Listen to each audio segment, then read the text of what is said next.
What's up, guys? Welcome back to Michigan Muckraker. Today is May 25th of 2023, and I wanted to talk to you guys about the Rockefeller America 2050 plan, which is all about land use at the root of the root.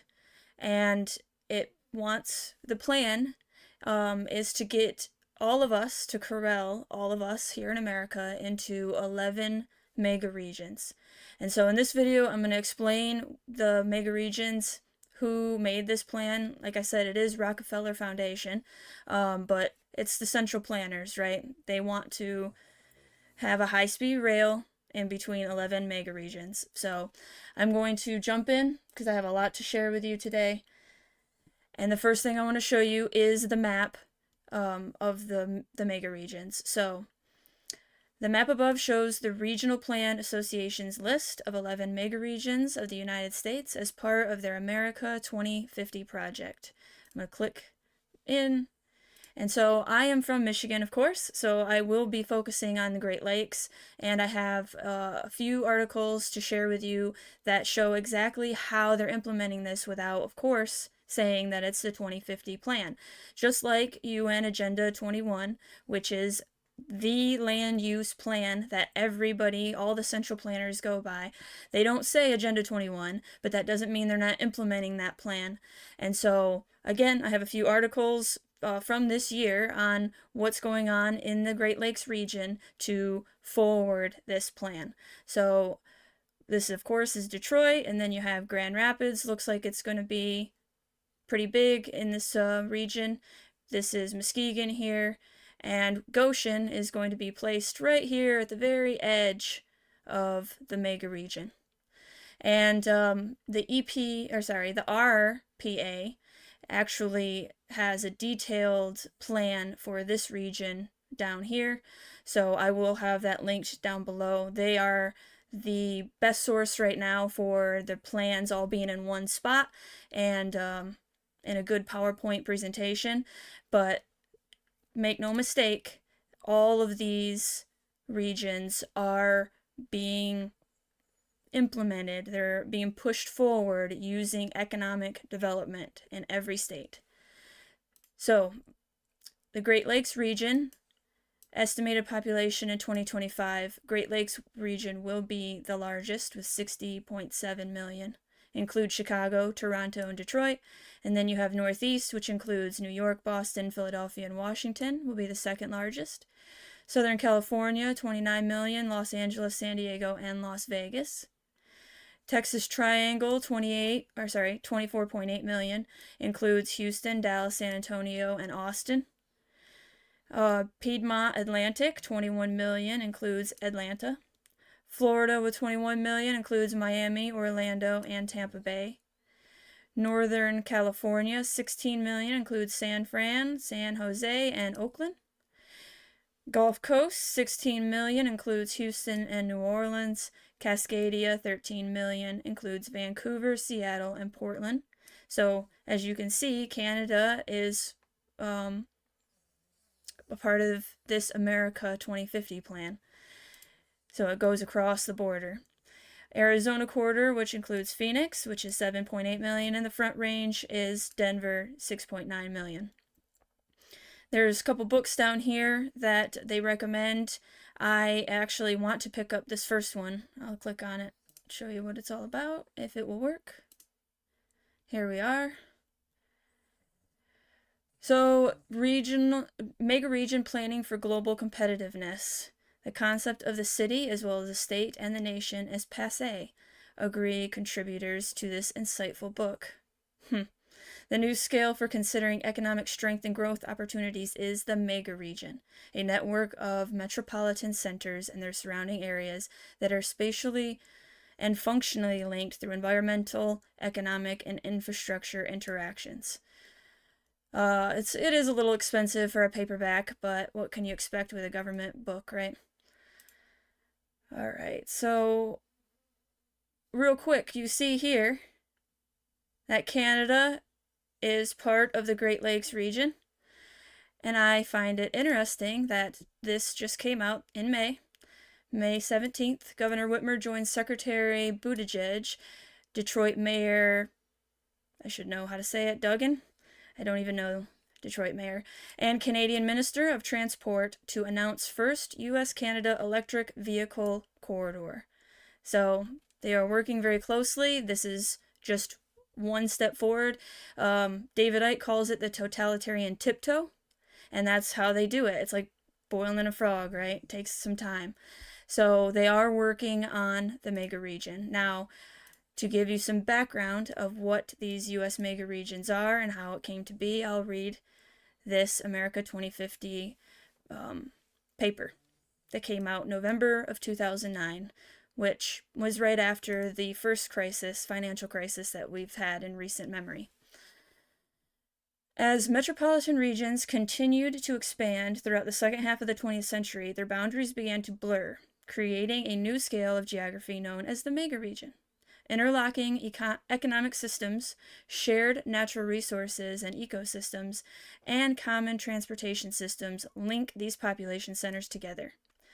As continued population growth and low-density settlements patterns place increasing pressure on these systems, there is greater impetus to coordinate policy at this expanded scale.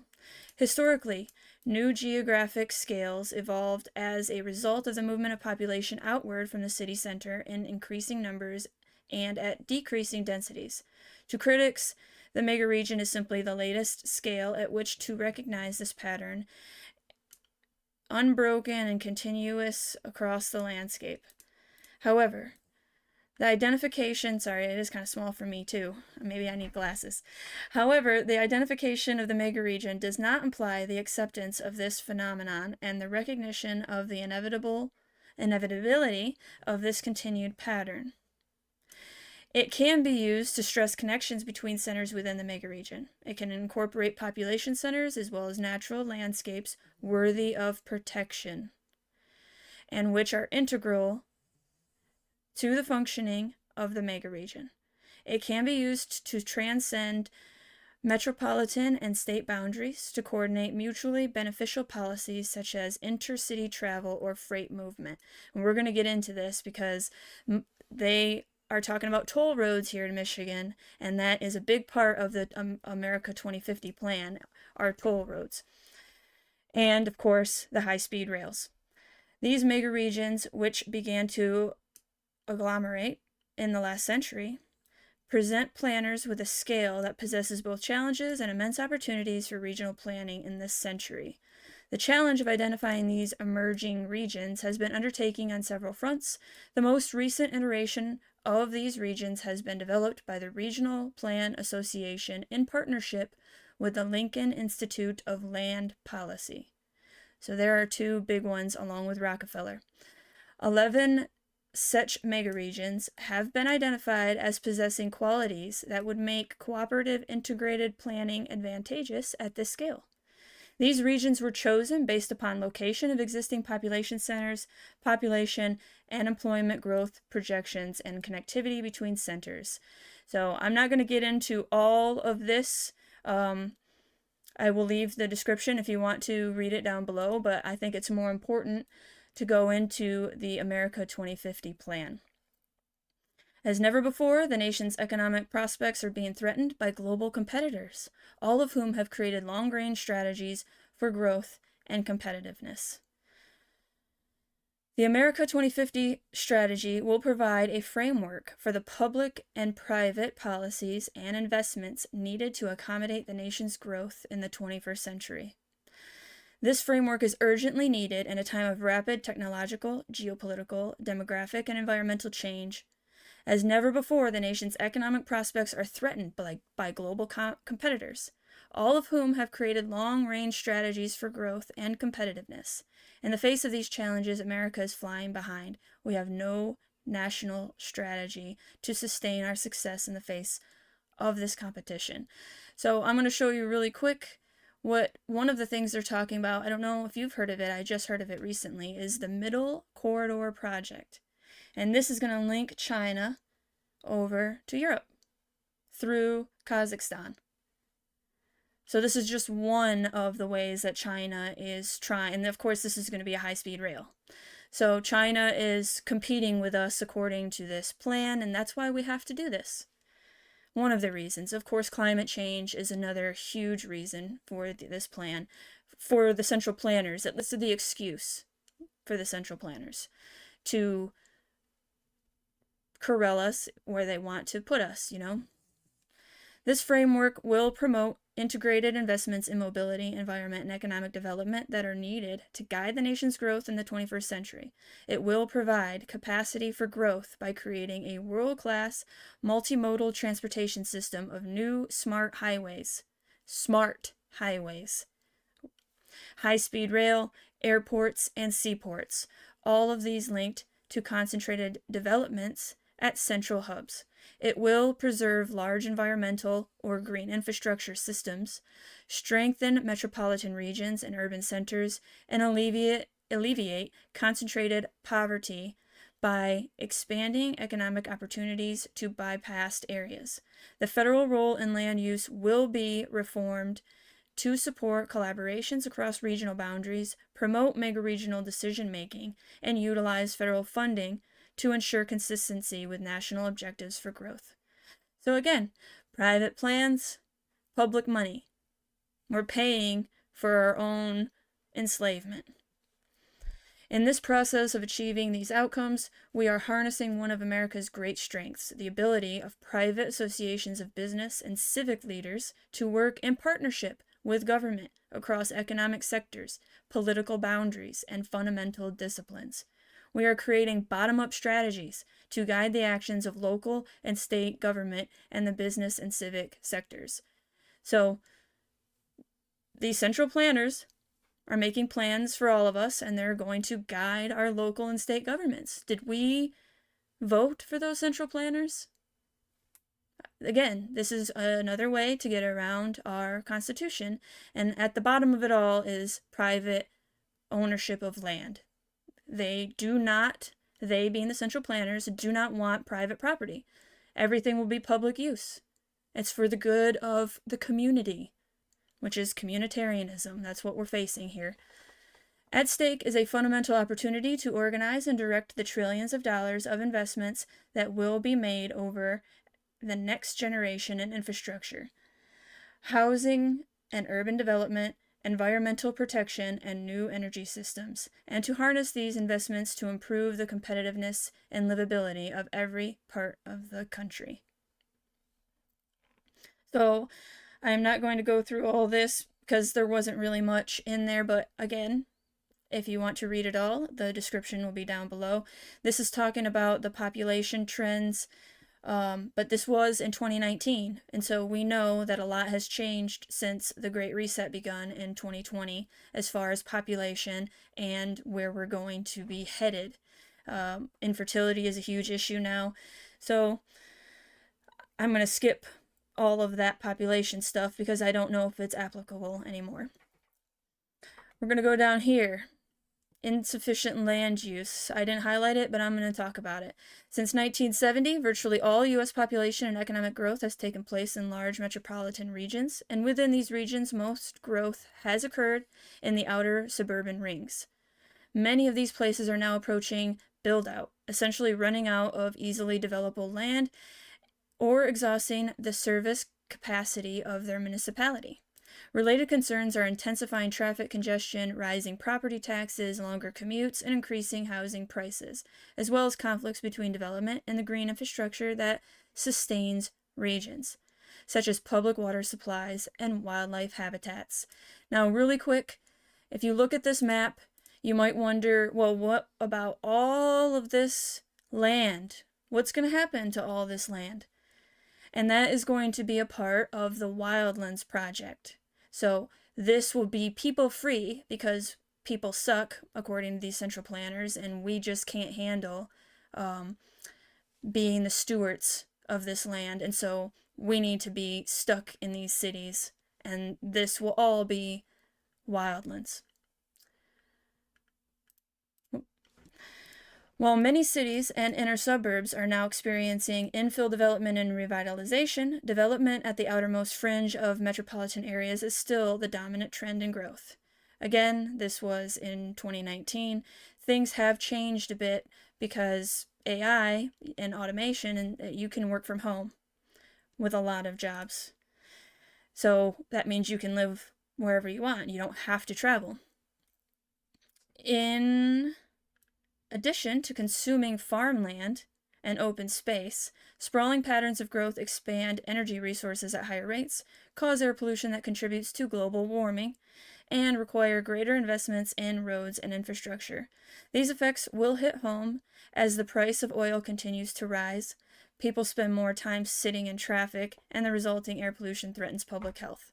The alternative points instead toward more sustainable and compact forms of development, supported by a variety of transportation choices.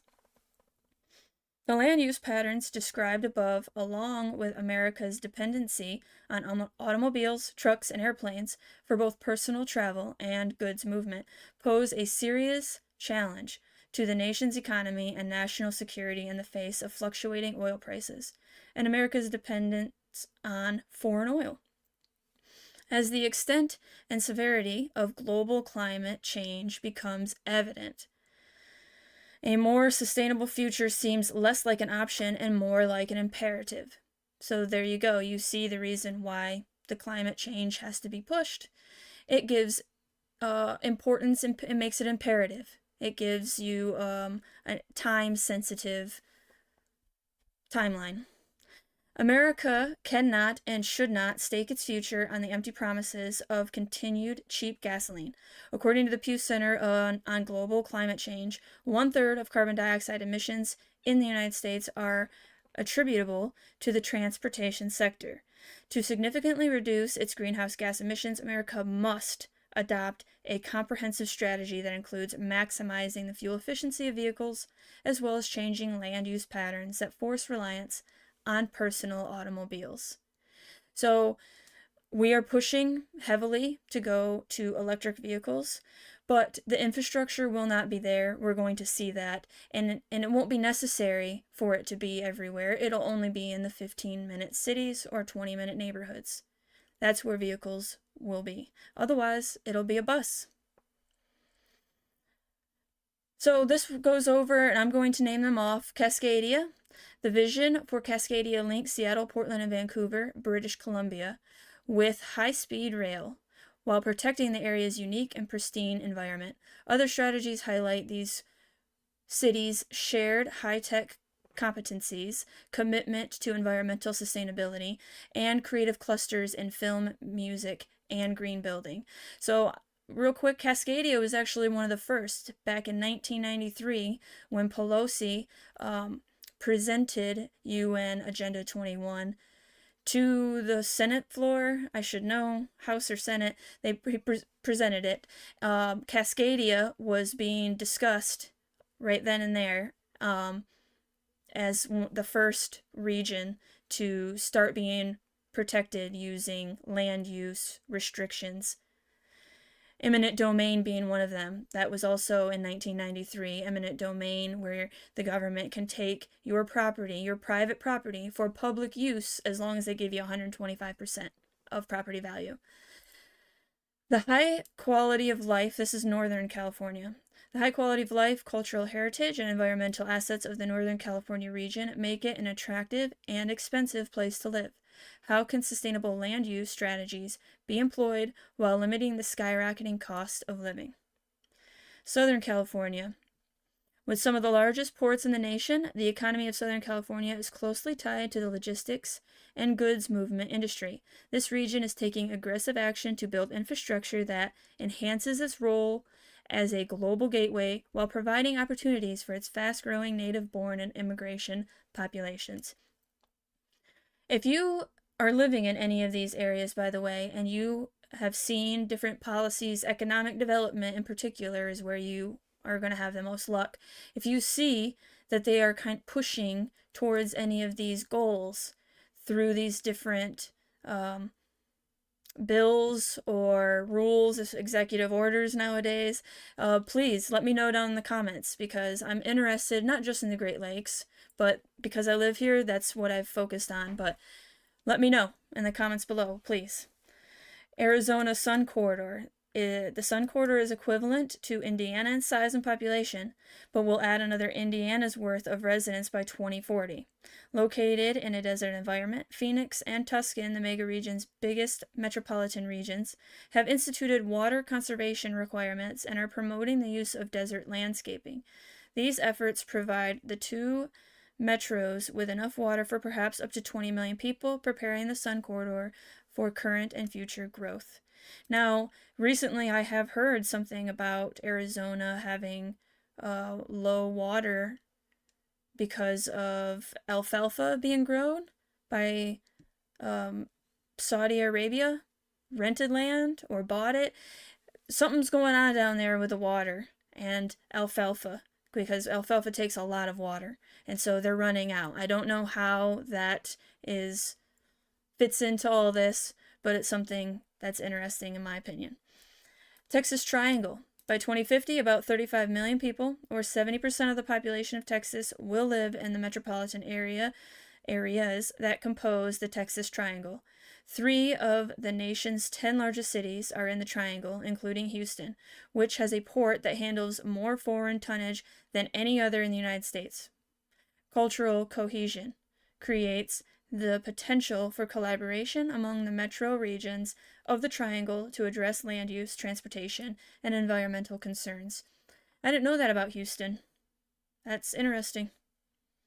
Great Lakes. The Great Lakes megaregion is exploring ways to grow its economy in face of shrinking role of the manufacturing sector.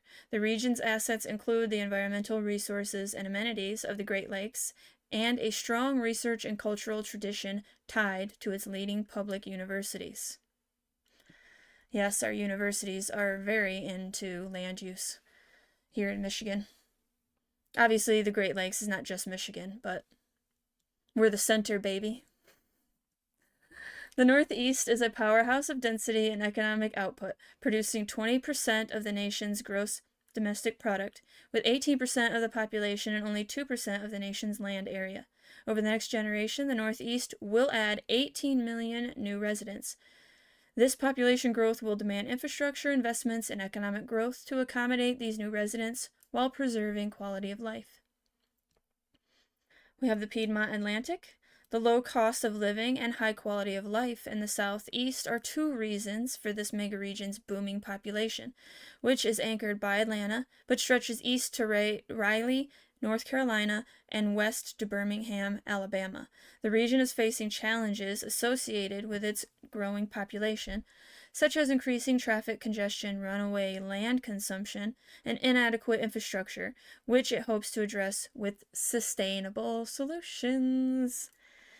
Which, by the way, if I didn't move, because I was living on the Gulf Coast before 2019, and if I didn't move back home to Michigan, I really was looking at this area, well, more like right here, to be fair, because I like the 4 seasons, but I like warm.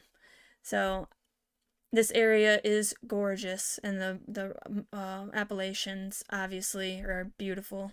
I'm a mountain person rather than a beach person, but everybody's different. Gulf Coast. The devastation of Hurricane Katrina and Rita and the displacement of victims along the I-10 corridor highlighted the environmental, transportation, and economic links to the Gulf Coast. Despite the recent destruction, the region is expected to grow due to continued in-migration of retirees from the Midwest. Which there were a lot of Michiganders down there when I was down there. I was surprised. I always thought we went to Florida. The Florida megaregion is one of the fastest growing in the nation and possesses a wealth of diversity, with 6 of every 10 new residents in the last decade coming from foreign countries. It is both dense and populous, with the major international city of Miami acting as a gateway to Latin America. Regional strategies to protect the Everglades have preserved the natural heritage of the state. There we go. So, coming down, the emergence of megaregions, a new framework for federal investments and policies. The recognition of the megaregion as an emerging geographical unit also presents an opportunity to reshape large federal systems of infrastructure and funding, such as future surface transportation bills, the reorganization of Amtrak, housing and urban development authorizations, and farm policy. And the people over, I know this is America 2050, but farm policy all over the world is being affected right now. Just as the interstate highway system enabled the growth of metropolitan regions during the second half of the 20th century, emerging megaregions will require new transportation modes that work for places 200 to 1,500 miles across. The key new links in this mobility system are likely to be high-speed rails, which are uniquely suited to trips of this length. Imagine that. The metropolitan legs of the interstate highway system will continue to play an important role, but must be better managed through smart highway tolling and information systems designed to reduce congestion and increase reliability, speed, and capacity. So we have to jump into something really quick. I have to find it. I have a lot going on. Here we are. This comes out of Detroit, and this was May 11th. I am tired of being surveilled. Detroit's plan to add more license plate readers draws backlash. I'm not going to read the whole thing, but real quick. Detroit police want to add more license plate readers around the city. Currently, there are 83. They want to add 100 more. This is a smart city. This is surveillance state. This is how they are going to implement their plans. Ann Arbor wants to have a 20-minute neighborhood. So again, smart city, 15-minute city, 20-minute neighborhood. These are all connected plans. One big central plan. Smart highway tolling. So they won't have to have any police or anything else, as we know already, that you go on toll roads and they just, boop, send you a bill because they have cameras everywhere. Don't you love that? In addition, new freight systems will be needed to meet growing goods movement needs, including truck-only toll, TOT, lanes on key interstate highway corridors, linked to improved rail freight systems and airports and seaports. These improvements will create new capacity, making the nation's goods movement system more efficient and reliable as it becomes increasingly integrated with global markets. This, in turn, will pave the way for a dramatic expansion of the nation's logistics sector, providing new jobs to make up for the losses in the ailing U.S. manufacturing sector. Coming over here, challenges span regional boundaries. Protecting public watersheds that span multiple state and regional boundaries is one example of a challenge that requires coordination of the mega-regional scale. Another is a challenge of moving goods efficiently from coastal ports through congested metropolitan areas to reach inland destinations or providing new jobs in the face of major economic restructuring to a post-industrial economy. The recognition of emergency megaregions enables cooperation across jurisdictional, if I got my mouse out of the way, it would be better, about jurisdictional borders to address specific challenges experienced at this scale. One way megaregions can prepare for future population pressures is by marshaling resources to make bold investments in high-speed rail and other mobility infrastructure. But there are other just as crucial protecting environmental resources, coordinating economic development strategies, and making land use decisions that comprehend all of these. By the way, guys, I want to say thank you so much for joining me. If you like this type of content, please consider subscribing. I talk about this Industry 4.0 and central plans and the central planners themselves. That is what I like to try to make people aware of. So, thank you again. We're going to continue. Create capacity for growth. The America 2050 strategy is organized around major investments in transportation infrastructure, excuse me, to create capacity for growth. enhance resiliency and redundancy, and promote the cohesion of megaregions through easier movement of people and goods. Major new investments in transportation infrastructure will facilitate choice by creating intermodal hubs, offering the appropriate mode for a range of trips. Just as highways allowed for the formation of metropolitan regions, high-speed rail is the transportation mode that can best enable personal mobility and economic interaction across megaregions. For longer trips of 500 miles or more, air travel provides the most efficient option. Dynamic pricing, high occupancy toll, HOT, lanes, smart highway technology, and truck-only toll lanes can help reduce congestion while raising revenues that can be redirected into the transportation system. Well, they say that it will be, but I mean, how many taxes do we have now when our roads suck? So they say that it'll go back to transportation, but they'll just steal our money and use it for some other central plan. These new technologies can be implemented on existing routes with low capital investments, immediately generating revenue and increasing traffic flow. The major hurdle they face is political resistance, a challenge that can be overcome by building mega-regional coalitions. Right, going around who you voted for by making boards and committees. That's how they do it. Reform the federal role in land use policy. Oh yeah, I went down here and just smart highways. I do have something else to... What is smart growth? Here we are. Neighborhoods shape our lives. Where we live can influence our health, our economic potential, and our children's futures. Everyone in America, no matter their age, ability, income, or race, deserves the option to live somewhere affordable, convenient, beautiful, and safe. Equity, baby.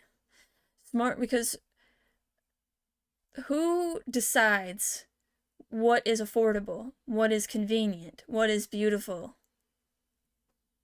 Now, and what is safe even? Like, who is the arbiter of that? All those words, who decides? The anointed ones, right? The ones that think they know everything, the intelligentsia. They think that they're the smart ones, so they should make all the plans. Smart growth means reinvesting America's downtowns and main streets, the economic engines of big cities and rural towns alike. Smart growth means creating homes for families of all income levels alongside one another in locations where daily needs are close by. 15-minute cities. Smart growth means diversifying our transportation system so Americans can have a choice in how they get around, except for gas cars or gas-powered vehicles at all. Smart growth means building streets that are safe for people walking, bicycling, or using any sort of assistive device, as well as driving. Smart growth means protecting our open green spaces for generations to come. That would be the Wildlands Project. Above all, it's about helping every town and city become a more economically prosperous, socially equitable, and environmentally sustainable place to live. Helping everyone flourish. Oh, it sounds so nice, doesn't it? Unless you look underneath that green mask and see the dirty industry. Smart growth looks different from place to place. Its overall approach to development that encourages a mix of building types and uses, diverse housing and transportation options, development within existing neighborhoods, and robust community engagement. That would be something like the master plan that is happening in Grand Rapids right now, and Detroit too. Pretty much, no matter what state you're in, if you look at your master plan and you look at what economic development is doing, you will see smart growth in every single city, and even in the rural areas. This is coming to you. If you look for it, it's there. Mixed land use. Now, the Michigan Economic Development Corporation, I have been going to their meetings because they are virtual as well as in person, and almost every single nonprofit organization that presents their plans to get taxpayer money, it's all mixed use.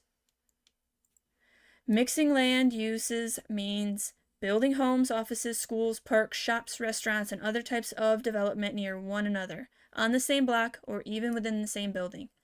That is what's going to happen. I'm going to tell you right now. The commercial real estate is going to collapse, and our government is going to buy it up, or BlackRock's going to buy it up, and they're going to make a deal. No matter how it happens, it's going to be all of those office buildings are going to have a shop or several shops on the bottom floor and housing above that. That is the future of the cities. And that, again, is all Sustainable Development UN Agenda 21. Take advantage of compact design means making more efficient use of land that has already been developed. Encouraging development to grow up rather than out is one way to do this.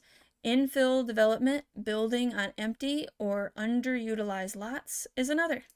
Building within an existing neighborhood can attract more people to the jobs, homes, and businesses already there, while also making the most of public investments in things like water and sewer lines, roads, and emergency services. Create walkable neighborhoods. Again, 15-minute cities. Walkable neighborhoods are in high demand across the country, and it's hardly a mystery why. Walking is a convenient, affordable, and healthy way to get around that never goes out of style, so long as people can do it safely and conveniently.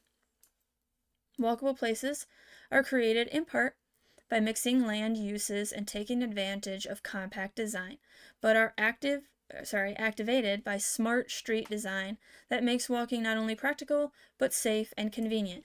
What they mean by this, smart street design, anytime you see smart, think of surveillance, okay? They're talking about having tons of cameras on every corner, just like it's in China with a social credit score. This is what's coming if we allow it. And it really is on us if we acquiesce.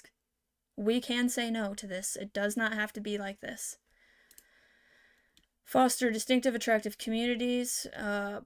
Preserve open space, farmland, natural beauty, and critical environmental areas. Preserving open spaces like prairie, wetlands, parks, and farms is both an environmental issue and an economic issue. People across the country want access to natural recreation areas, which translates into demand for housing and tourism.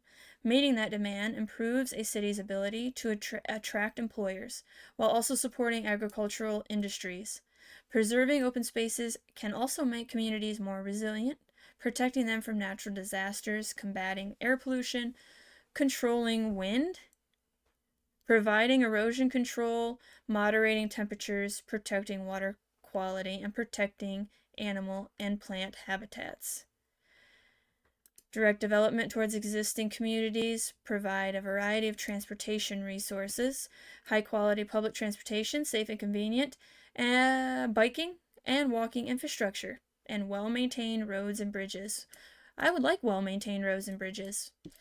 Helps communities to attract talent, to compete on a global scale, and to improve the day-to-day lives of their residents. To make this happen, elected leaders and transportation agencies must change how they prioritize, select, invest in, and build and measure transportation projects at the local, regional, and national level. I wanted to show you this. High-Speed Rail Alliance. As you can see here, this is the high-speed rail that they want to put into Michigan. These are some plans that they have. Communities in Michigan should have fast, frequent trains coordinated with extended bus lines. So here, us lucky folk near Big Rapids, we get a bus. We don't get the high-speed rail. But the potential shared use line goes through Grand Rapids, Lansing to Detroit, and you see up here goes up to Traverse City and Petoskey. But that's it. Does not go over the Mackinac Bridge. Darn. Connecting Michigan's population centers. About 80% of Michiganders live within 25 miles of Amtrak station. 85% live within 50 miles of one. That population density near train stations means Michigan's railroads are a remarkable but underutilized asset. Current rail lines serve a mix of bustling small and mid-sized communities, tourist towns, and college towns, all of them with profit from being more connected. This came out May 4th, 2023, high-speed rail, a $100 million conversation starter in early Michigan budget. Don't plan your trip just yet, but Michigan may be the tiniest step closer to realizing high-speed trains. The state Senate's initial budget proposal for the Michigan Department of Transportation, which a committee on Tuesday passed to the full legislature for negotiations, includes $100 million to encourage high-speed rail development. The catch, however, is that this number, which represents more than 14% of MDOT's proposed budget increase, is just trying to start the conversation, says the lawmaker who took point on crafting the Senate's transportation proposal for fiscal year 2023-2024.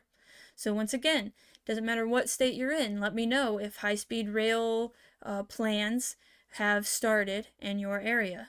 I'm curious. And how far along are they? We want it to be a topic of conversation because I think that the region desperately needs it, said Veronica Kleinfeld of East Point, a northeastern suburb of Detroit. And I think any striving metro area has mass transit and high-speed transit. Definitions vary of what qualifies as high-speed rail, but Amtrak Osceola route between Boston and Washington, D.C. is generally considered America's only high-speed service. Amtrak has 5 routes in Lower Michigan, with endpoints in Detroit, Grand Rapids, and Port Huron. No specific vision in mind going into budget negotiations, wanting to leave the specifics and rail proposals to experts who have been studying the issue in places like Detroit and Ann Arbor. Consider John Gudinger, one of those experts. He chairs Michigan's Association of Railroad Passengers, which pushes for better existing rail service and argues high-speed rail will benefit the environment and overall quality of life. So there's something that I should dive into. The Association of Railroad Passengers. MARP plans to talk to lawmakers during budget negotiations. Guidinger told MLive, and the group has already received encouraging feedback. A lot of times they'll talk about it, but nothing will happen. We hope this will actually happen. One proposal has given lawmakers would expand passenger rail service into and out of Detroit, and another would create a route that goes from Ann Arbor to Traverse City. As so we did just see on the other high-speed rail alliance. There's the map.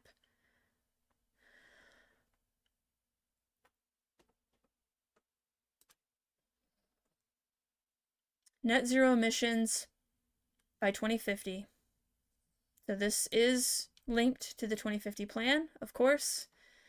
Anytime you see 2050, this plan will be linked with it. President Biden's Executive Order 14057 on catalyzing American clean energy industries and jobs through federal sustainability and accompanying federal sustainability plan, collectively referred to as the Federal Sustainability Plan, outlines an ambitious path to achieve net zero emissions across federal operations by 2050. To achieve this goal, the federal government will transition its infrastructure to zero-emission vehicles and buildings, powered by carbon pollution-free electricity. It will also transform its operations to develop a net zero supply chain, require federal agencies to set goals to reduce greenhouse gas emissions, and partner with leading domestic and international organizations to accelerate progress. By leveraging its power of procurement, the federal government will accelerate the country's transition to clean energy economy and create well-paying union jobs in the process. I find it so funny that they keep talking about union jobs and how Biden is supposed to be a union man when the people working for the rail system were in the middle of a strike and the Fed shut them down. Biden's Fed shut them down. So that's crazy to me. How can you be a union guy and shut down the union? I digress. We're going to go over to this article out of the Lincoln Institute of Land Policy. And these people helped create the America 2050 plan. The pandemic makes a case for megaregions. Wow. Imagine that. The pandemic helps this plan move forward more swiftly.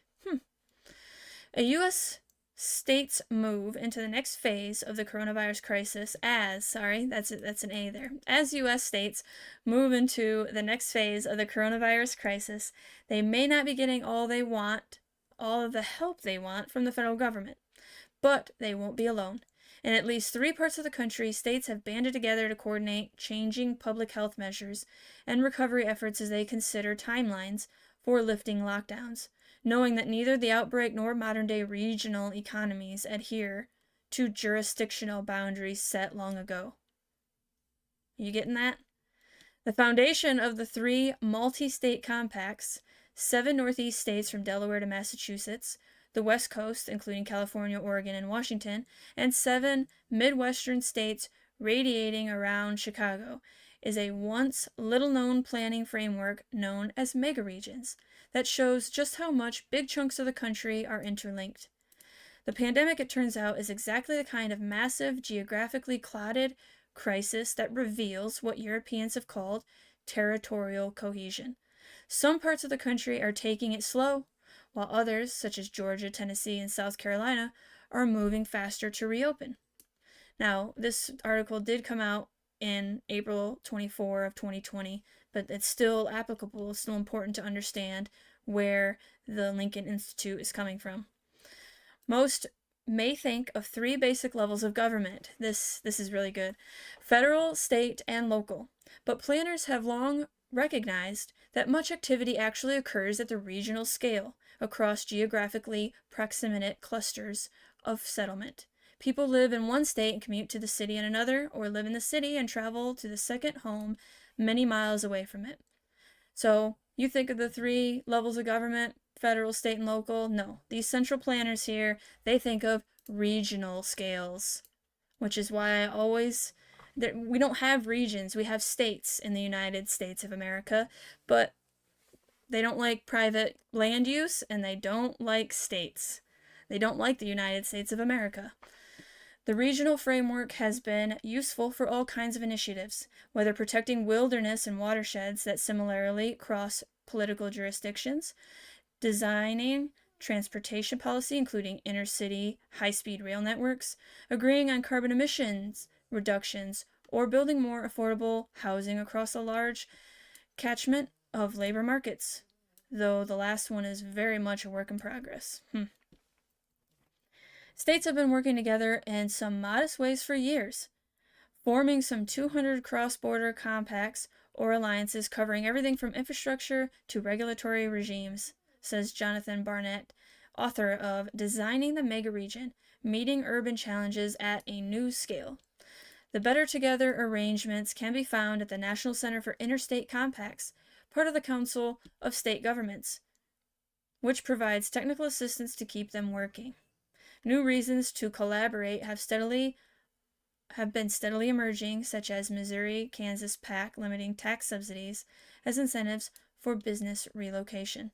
Now, real quick, Randy Thelen is the CEO of The Right Place, who has been in charge of the Goshen Project here in Michigan that I've been covering quite often. And he came from Denver. First, before he went to Denver, though, he was working in a tri-state area, working on regional development with Nebraska. I should know the other 2. I want to say Colorado too, but 3 states. So anybody that's working in economic development understands the tri-state approach and the regional approach. And now, others who have studied megaregions say the approach will be well suited to coordinating reopenings or continuing closures as states manage the next phase of the COVID-19 pandemic. If that's successful, states may use megaregions to make future improvements in housing, transportation, and the environment.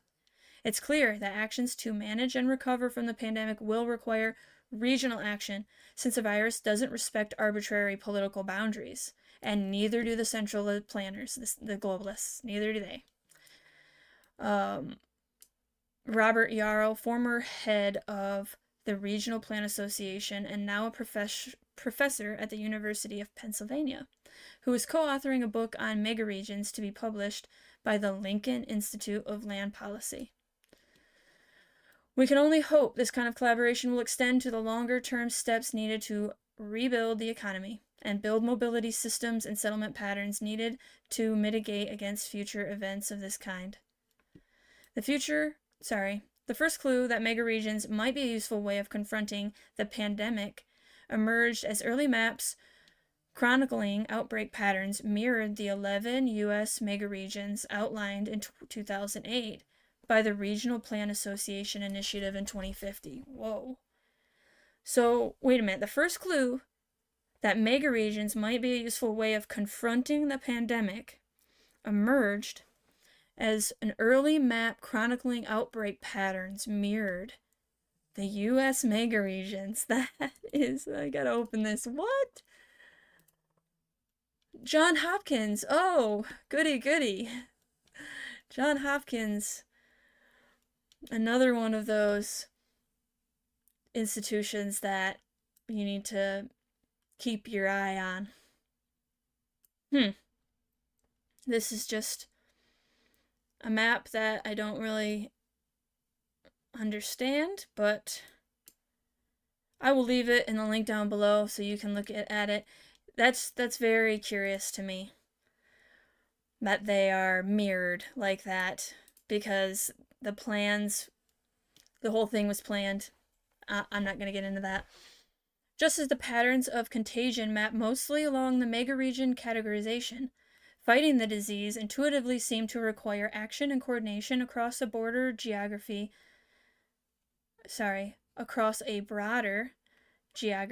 than individual cities or states.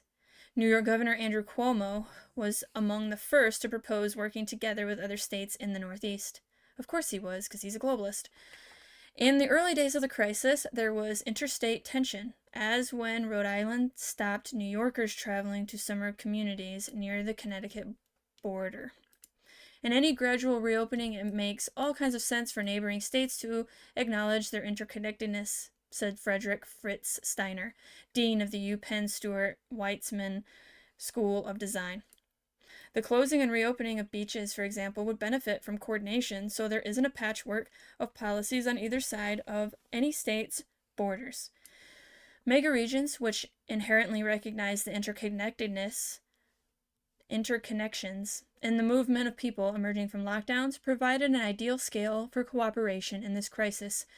Though perhaps it was a test. I mean, obviously a lot was tested. A lot was tested in the last 3 years. But it's looking like megaregions were also being tested in the last 3 years. States in the newly formed alliances have also been sharing protective equipment and other vital supplies. California plans to distribute protective equipment from a ramped-up manufacturing effort throughout U.S. West whenever the need is greatest. Montana got more masks from North Dakota than from the national stockpile. Cuomo has proposed a purchasing... Okay, doesn't matter. It's important to note that regional interdependency and cooperation does not mean that cities and states don't need help from the federal government. They clearly do, on such fronts as massive testing and contract tracing. Right, for the centralization part of it, for the digital ID, for the smart surveillance part of it, you need the Fed. Procuring medical equipment, providing financial relief to people and businesses, keeping... I don't even know that word, and I am sorry for that. I will look into it. Transit systems financially solvent, and many more pressing needs. You know, it's going to bug me. I'm going to do it right here with you. Beleaguered. Beleaguered in a very difficult situation. Okay. Sorry about that. Beleaguered transit system. For many, it has been gratifying to see how a planning construct could become so useful in this desperate time of need. Planners have been trying to illustrate the advantages of a regional approach for many years, though it has been an uphill battle. So, the pandemic helped with their uphill battle. Historically, states have often resisted working together. Yarrow quips that coordinating efforts of this kind haven't really been seen since the days of Alexander Hamilton, and even then it was halting. In the 20th century, landscape architecture Ian McHarg demonstrated how energy and ecological systems better function across boundaries. For a while, multi-state climate pacts such as Northeast Regional Greenhouse Gas Initiative were de rigueur. Researchers at America 2050 showed that rather than thinking about a national high-speed rail network, it made more sense to focus on more self-contained chunks of the country: Florida, the Pacific Northwest or Cascadia, Northern and Southern California, the Texas Triangle, and the Boston to Washington corridor. The Federal Railroad Administration has also proposed similar networks for the Midwest, Southeast, and Southwest states, roughly corresponding to the America 2050 map. In the near-term response to the COVID-19 crisis, any mega-region scale coordination will initially have a focus on nuts and bolts logistics. But the real challenge is what comes after that. Can multiple states continue to think regionally, while socioeconomic structures, with all of the built-in inequities that the pandemic has revealed, are refashioned into something more resilient? There's another word that the globalists, the central planners, love to use: resiliency. And of course, resiliency sounds great. Smart sounds great until, again, you look into these things and what they mean by it. And it's not good for us. Looking ahead, megaregions could become the policy vessel for new realities, including more people working remotely, allowing them to spread across agglomerated labor and housing markets. Agglomerated. Ha! Thank you, brain. It might actually help mitigate the over-connection. Oh my goodness. Now you're failing me, brain. Over-concentration of jobs and population in our largest urban regions, and alleviate the extreme congestion and run-up in housing prices that has undercut the livability and functionality of America's... Hello. Wow.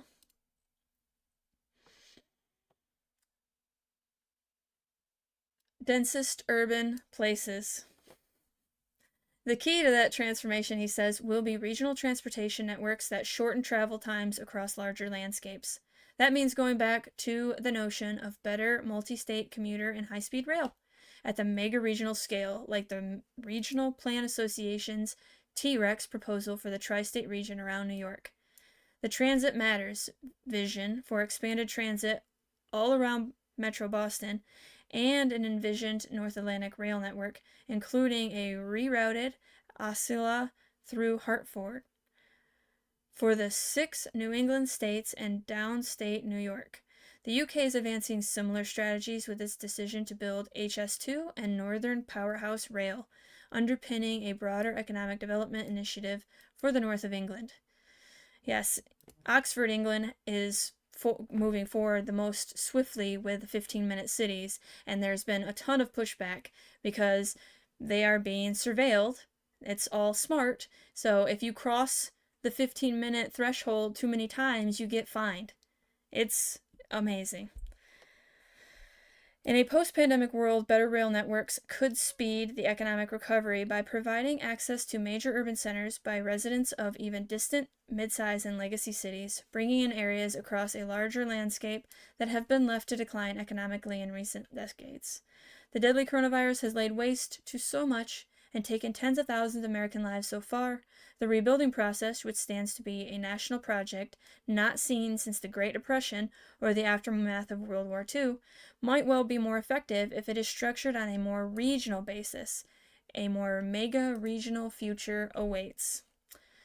So that is the plan.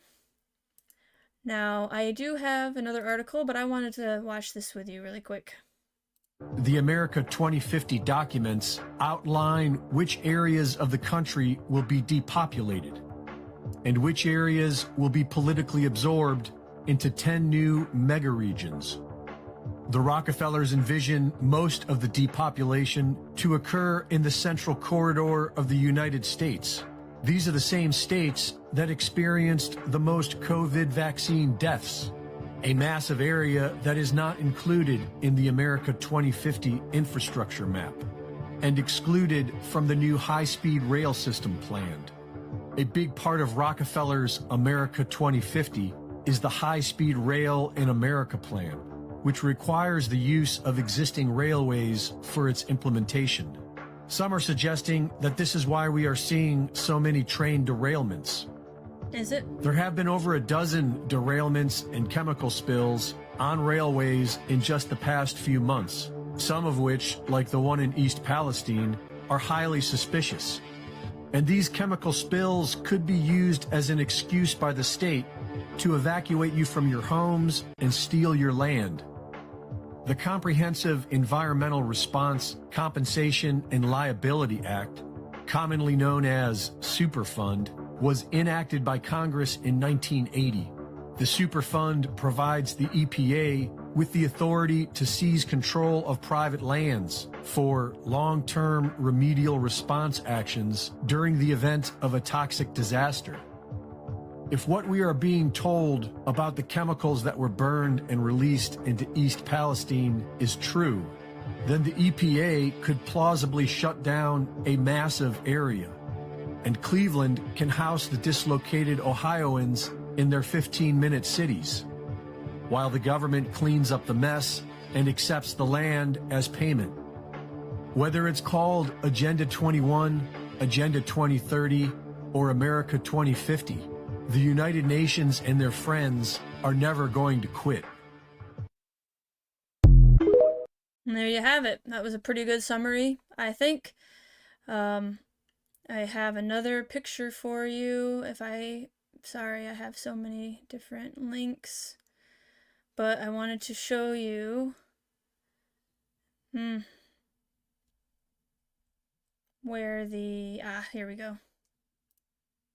So this is the entire rail system.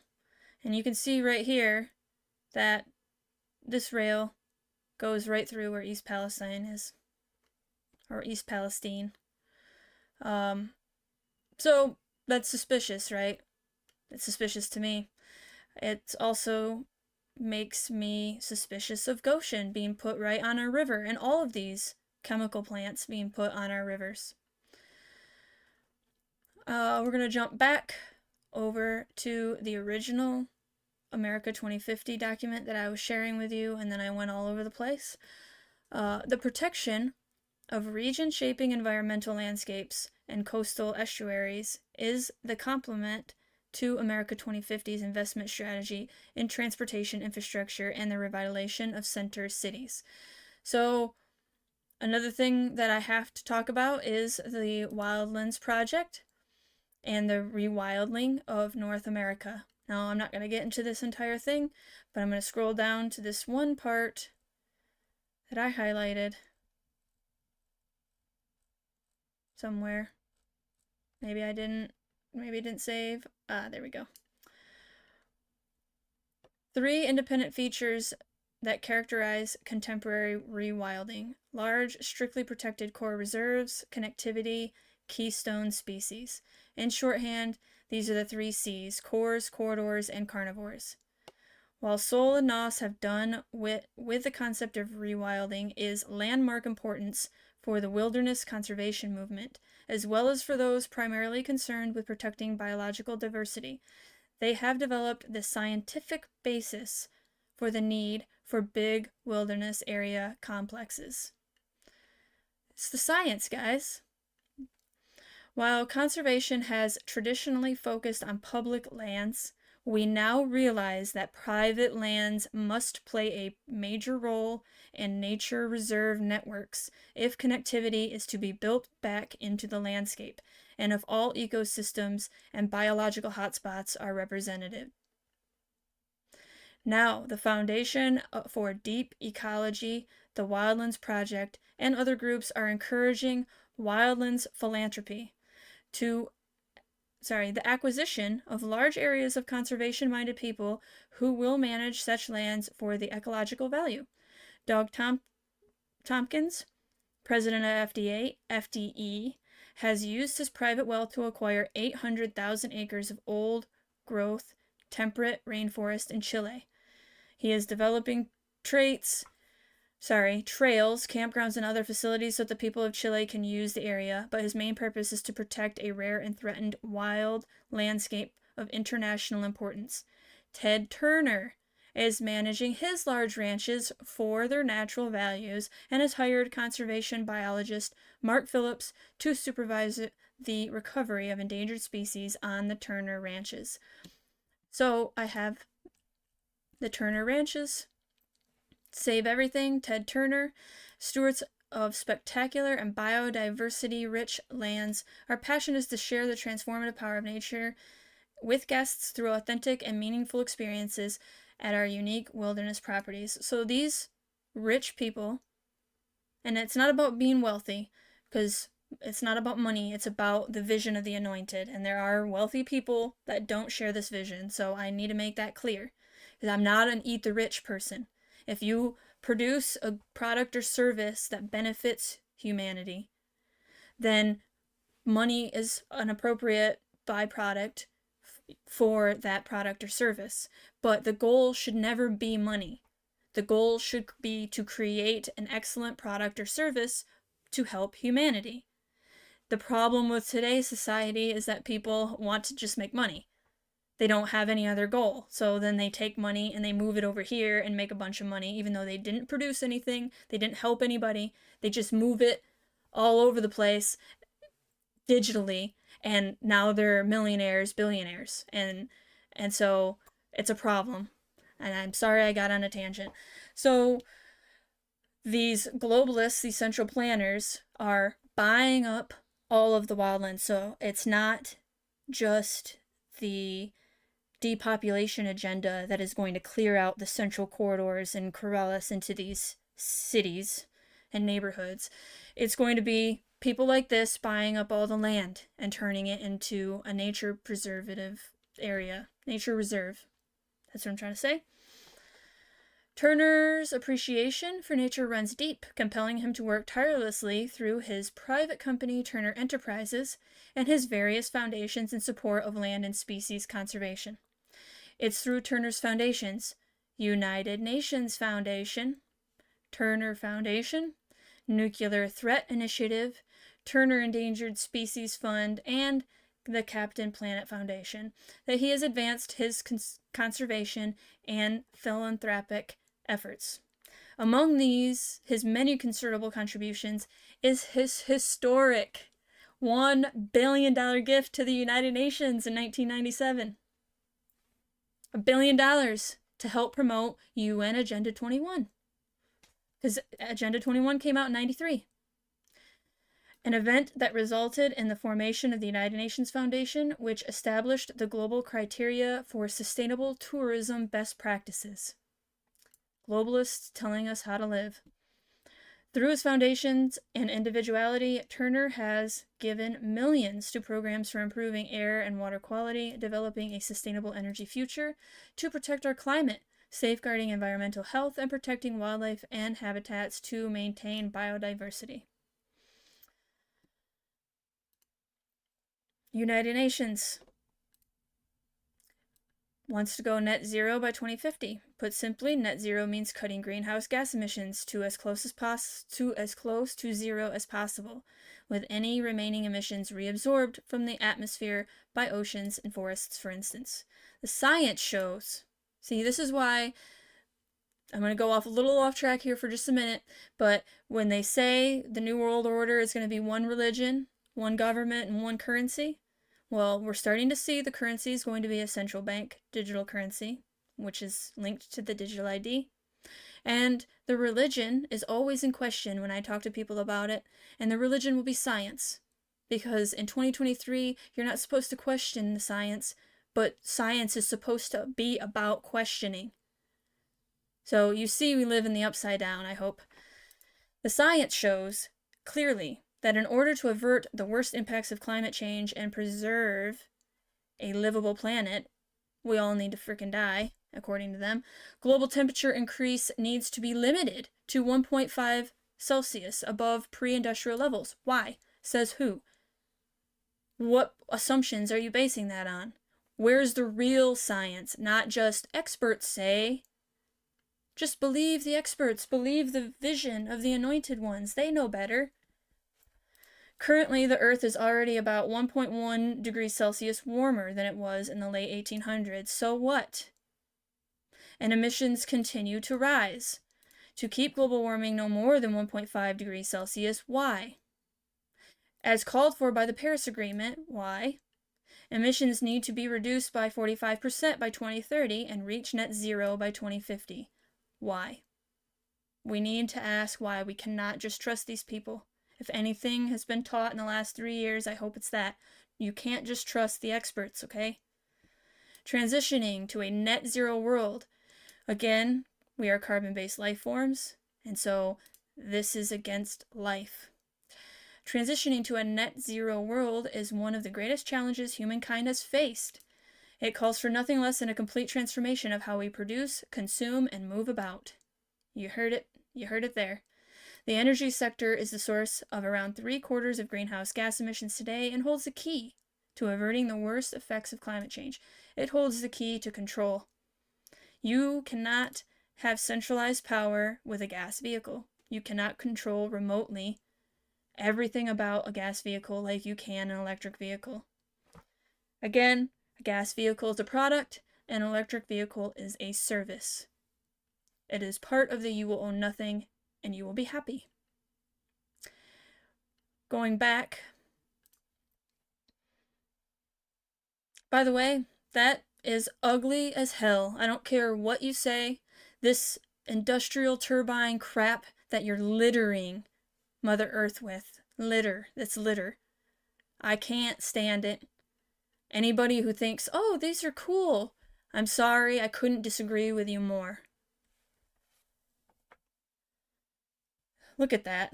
Doesn't that look like a dystopian nightmare? It certainly does to me. Outcomes. The United States will face a number of critical decisions over the next half century. Americans will have to decide whether they want America by design or America by default. Our current direction is toward a nation whose competitiveness is threatened by insufficient development patterns, inadequate transportation systems, and threatened natural environments and declining urban and rural communities. The emergence of megaregions points us in a different direction, one in which urban areas and their surrounding regions can work together to address common concerns and pool their complementary strengths. The protection of the nation's environmental heritage can be achieved through the cooperation of metropolitan regions and megaregions.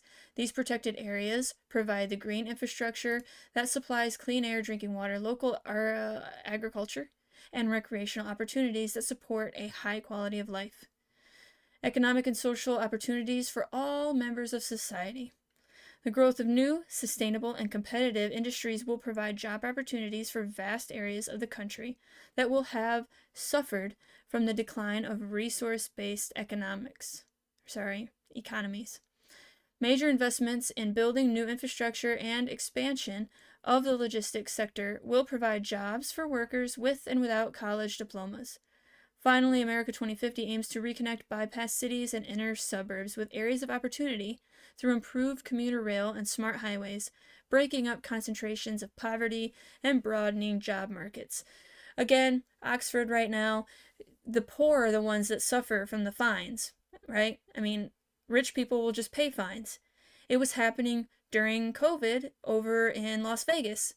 There were fines for people using too much water, and the people that had money just ate the fines. They just kept using all the water, and they paid the fines. But the poor people couldn't afford the fines, so they had to limit their resources.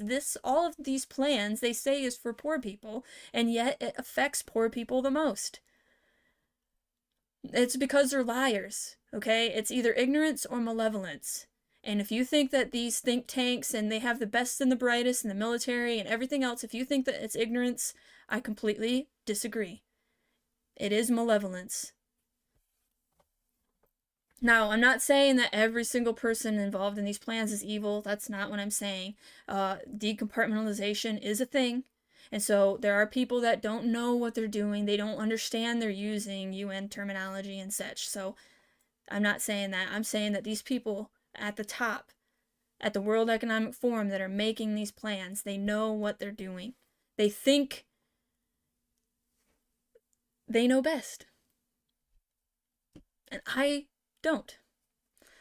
Down here we have the credits. I wanted to point out something, and now I can't remember. And it should say Rockefeller somewhere around here. But alas, it doesn't. So now we're going to go to this from the People's Voice. This was in 2014, so it was quite some time ago. Still think it's relevant. America 2050, the Agenda 21 Depopulation of Rural Areas. The plan is called America 2050, and the concept is based upon the creation of megacities. In order for the megacities concept, which is well underway, to come to fruition, American suburbs and rural areas must be completely depopulated. This process is underway, and the Obama administration is accelerating the process. He certainly did. He went and spoke about UN Agenda 21 at a United Nations conference. This will come as a shock to many reading this article because they did not learn of these events from Fox or CNN. However, in actuality, the process of moving the United States towards a complete Agenda 21 style of total urbanization has already commenced, and it began nearly 20 years ago. In the case of total urbanization, the United States is in the process of dividing the country into 11 large, densely populated urban centers. The concept, with which will be the subject of a future investigation, will explore this endgame strategy of the globalists, which will depopulate the America's suburbs and rural areas. The concept is called megacities. Excuse me. And the framework was laid in 1994, when the United States became official participants in North America Free Trade Agreement, which was liberalized trade agreement between Canada, the U.S., and Mexico. Under NAFTA, farmers' income in all three countries has plummeted, and millions of small farmers have lost their land, while agribusiness corporations, i.e., large government-subsidized corporate farms, have reaped huge profits. So they created the problem, and now they're trying to force us into their solution, when we did have organic local farms before NAFTA. Like, we were doing okay. And now we have, corporate farming is terrible for the environment, but you guys did it. It's that Hegelian dialect, problem, reaction, solution. They lead us to where they want us to go by creating the problem to begin with. Subsequently, NAFTA has had 3 dramatic effects on farmers in North America, and all 3 effects further the cause dense urbanization as outlined in Agenda 21 documents. So, thought that was a quick little summary that did a great job. What else do I have for you? I want to make sure I get everything. The Rockefeller Foundation and World Health Organization announced partnership to expand global pandemic preparedness in era of climate change. I'm not going to get deep into this, but this just came out 2 days ago. And so the Rockefeller Foundation is still actively working towards these mega regions, and they're using climate change and the World Health Organization to do it.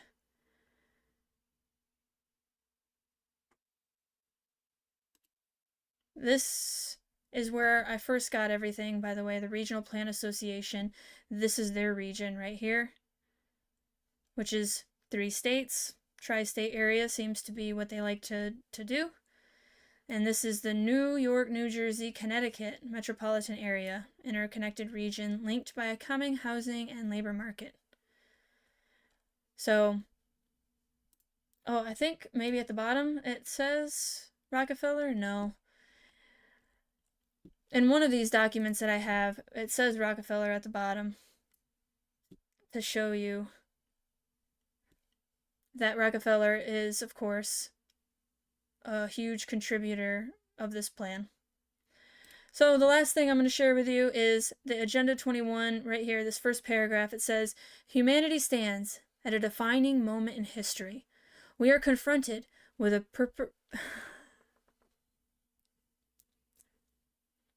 I can't say the word. Perpetuation. I'm sorry, it's been a long hour. With a perpetuation of disparities between and within nations. a worsening of poverty, hunger, ill health, and illiteracy, and the continuing deterioration of ecosystems on which we depend for our well-being.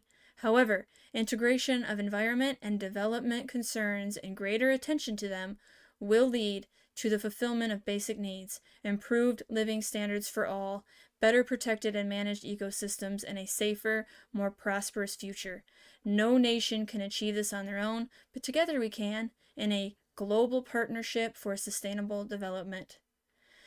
So that is what we have going on with the Megaregions. I hope that I answered any questions that you had about this plan.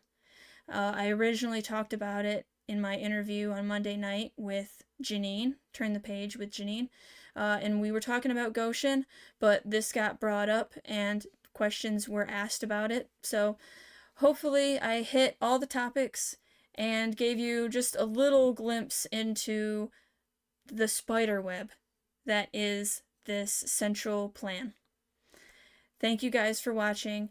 I will be doing a Goshen news roundup on Tuesday, since Monday is Memorial Day, and I hope you guys have a wonderful Memorial Day weekend. Thank you.